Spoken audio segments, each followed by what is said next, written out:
ഞാൻ പറയുന്ന ടെൻസ് തെറ്റിപ്പോകുമെന്ന് ഓർത്തിട്ടല്ലേ പലരും ഇംഗ്ലീഷ് പറയാനായിട്ട് മടിക്കുന്നത്? അതെ, അത് തന്നെയാണ് കാര്യം. ഞാൻ പറയുന്നത് പ്രസൻറ്റ് ടെൻസിലാണോ, പാസ്റ്റ് ടെൻസിലാണോ, ഫ്യൂച്ചറിലാണോ ഞാൻ പറയേണ്ടത്, ഇങ്ങനെയുള്ള കൺഫ്യൂഷൻസ് വരുന്നതുകൊണ്ടാണ് നമുക്ക് ഇംഗ്ലീഷ് സംസാരിക്കാനായിട്ട് ഭയങ്കരമായിട്ട് പേടി വരുന്നത്. അപ്പോൾ ഒറ്റ കാര്യം ചിന്തിച്ചാൽ മതി. നമ്മൾ മലയാളം സംസാരിക്കാൻ നേരത്ത് നമ്മൾ ഗ്രാമർ വല്ലതും ആലോചിച്ചിട്ടാണോ പഠിക്കാൻ തുടങ്ങിയത്? അല്ല.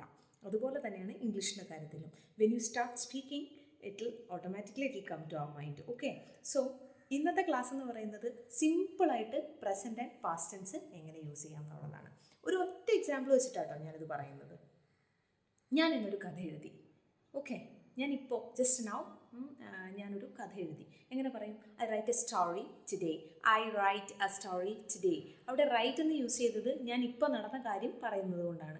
ഞാൻ ഇന്നലെയാണ് കഥ എഴുതിയെങ്കിൽ എങ്ങനെ പറയും? I wrote a story yesterday. ഞാൻ ഇന്നലെയാണ് കഥ എഴുതിയത്. ഞാൻ ഇന്നലെ ഒരു കഥ എഴുതി. I wrote a story yesterday. ഇനി ഇപ്പോൾ റൈറ്റ് നൗ ഞാനൊരു കഥ എഴുതിക്കൊണ്ടിരിക്കുകയാണ്. അത് കണ്ടിന്യൂസ് ആണ്. അതെങ്ങനെ പറയും? I am writing a story. I'm writing a story. I'm writing a story. ഇന്നലെ നീ വിളിച്ചില്ലായിരുന്നോ? അപ്പോൾ ഞാനൊരു കഥ എഴുതിക്കൊണ്ടിരിക്കുകയായിരുന്നു. അപ്പോൾ ഇന്നലെ.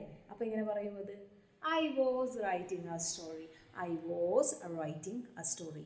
ഇപ്പോൾ നടന്ന കാര്യം പറയുമ്പോൾ, അതായത് ഇപ്പോൾ നടന്നുകൊണ്ടിരിക്കുന്നതാണെന്നുണ്ടെങ്കിൽ is, am, are plus ING form of the verb use ചെയ്യുക. Am coming, am going, am writing, am reading etcetera. Okay, ഇനി കഴിഞ്ഞ് പോയത് അല്ലെങ്കിൽ ഓൾറെഡി ചെയ്ത് കഴിഞ്ഞതാണെന്നുണ്ടെങ്കിൽ അതിൻ്റെ പാസ്റ്റ് ടെൻസ് യൂസ് ചെയ്യുക.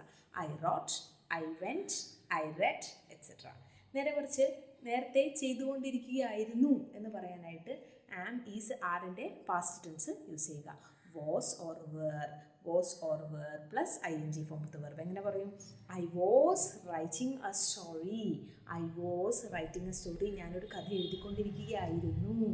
Okay, so I hope you guys have understood what is present tense and past tense. Thank you.